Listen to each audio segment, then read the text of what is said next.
Okay, everybody, I wanted to take a minute to give you this video about when to keep a shoe and when to get rid of the shoe. These shoes, they look fairly well because they are dirty and that can be cleaned up.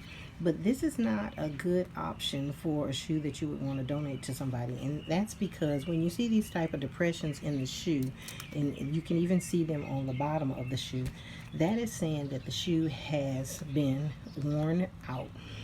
This shoe, I've had it for about a year, running around wearing them a lot, and they're done.